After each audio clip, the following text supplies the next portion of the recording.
בבקשה, כן, אדוני, אחרון. כן. אני. יש לנו 5 דקות. עידו גל רזון. כן. אני רוצה להציג לכם נתונים שאתם מפרסמים, שאתם אומרים פה בגלוי. אני הייתי לוחם גולני, גדוד 51. איך השם? איך קוראים לו? גל רזון, גל רזון. שיניתי את השם אחרי הצבא בגלל האירועים של הצבא, שיניתי הכל. בסדר? נפצעתי במבצע צלול כיין, אתם בטח מכירים את המבצע הזה, קיבלנו עליו 2 צל"שים. תקפו לנו את הבית, מחבל מתאבד, 4 חוליות של RPG, 6 מחבלים מתחת לחלונות של משחילים חרימונים, יורים עליך עם 0.5 מרחוק.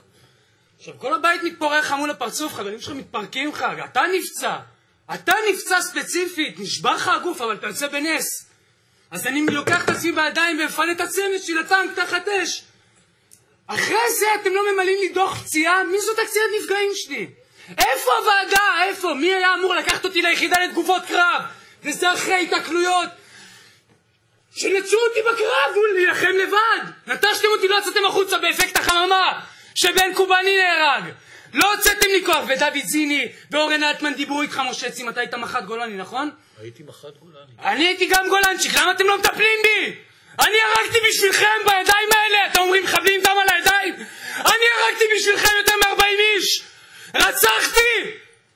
אז מה אתם פה היום? 9 שנים אין לי 1%. אמא שלי צריכה לשלם לי את הכל? 10,000 שקלים, 100,000 שקלים, מה נראה לכם?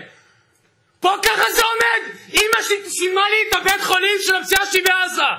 אתם תבעתם את אמא שלי, אין לי דוח פציעה. מי זאת הקצינת נפגעים שלי? מי זאת? יום אחרי מצאתי את עצמי מחוץ לגולני, למזי, בא למזי, מספר ככה איתי התלהמות, מרגמות, הרפיג'ים, מתאבדים, מתפוררים. מה אומרים לי? נפצעת בגולני, נשמה, לך לגולני, מה אתה רוצה פה? תתקדם, עזוב אותנו. מביאים אותי לעוד יחידה ולעוד יחידה ולעוד יחידה, מתזזים אותי בצבא, ואף אחד לא לוקח אחריות, אף אחד לא מטפל בי, ואני מתלונן, אני צועק, אני משתין בלילה מפוסט טראומה. הוא בא אליי והוא אומר לי, למה הרגת אותי?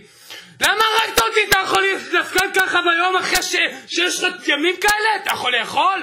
אתה יכול בכלל להצליח בחיים?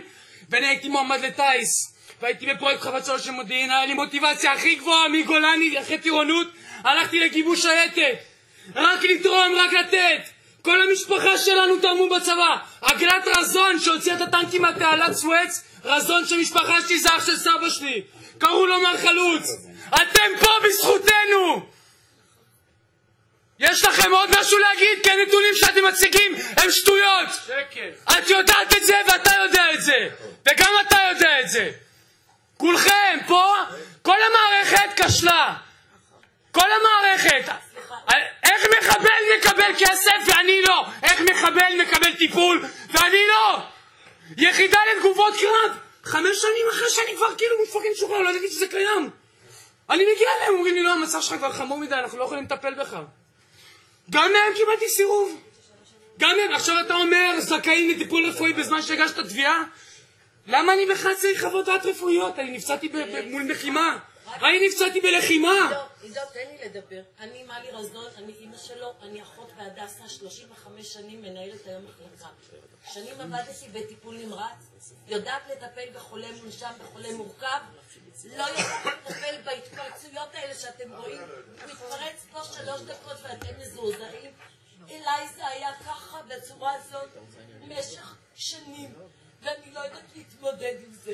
הרסתי את כל המשפחה שלנו, הרסתי. הלכתי בעצמי לעזרה של פסיכולוג בהדסה, בוא תעזור לי להתמודד עם זה. קשה לי, המשפחה התפרקה, אבא לא מוכן לטפל בו, זרק אותו מהבית. פסיכיאטר אמר לי, הוא מתפרץ עליי, תזרקי אותו מהבית. זרקתי אותו מהבית, זה היה לפני שנה. הוא אמר לי, גם אם הוא יתגלגל ברחובות, תזרקי אותו מהבית אם הוא צועק עליי. איפה אני? הוא רוצה עזרה, הוא בסך הכל ביקש עזרה.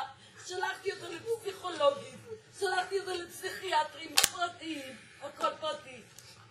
כשהוא הלך לפסיכיאטר בהדסה, התחיל לדבר ככה והתפרץ. הם לא רוצים לשמוע אותי. פסיכיאטר, אתה יודע מה? זה מהחדר. לא אותך, לא רוצה לטפל בך אם אתה מתפרץ. אבל זאת המחלה שלי שאני מתפרץ ולא מטפלים.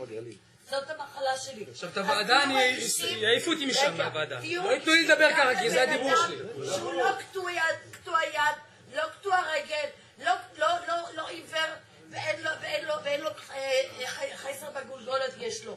גם אלה, הוא נראה לכם שלם, בריא וחסון, אבל הוא מרוסק. אני שלחתי בחור שהיה מלח הארץ, בסדר? התקבל לטייס ואמר לי, אמא, אני לא רוצה להיות טייס, אני רוצה להיות לוחם, אני רוצה להיכנס במחבלים. אז תהיו רגישים גם לפוסט-טראומה ולהעלות את המודעות הציבורית לפוסט-טראומה. רגע, הוא 3 שנים מחכה לוועדה. תודה. תגיד את זה. זה לא 3 שנים, מה זה 3 שנים? אני נפצעתי ב-2007.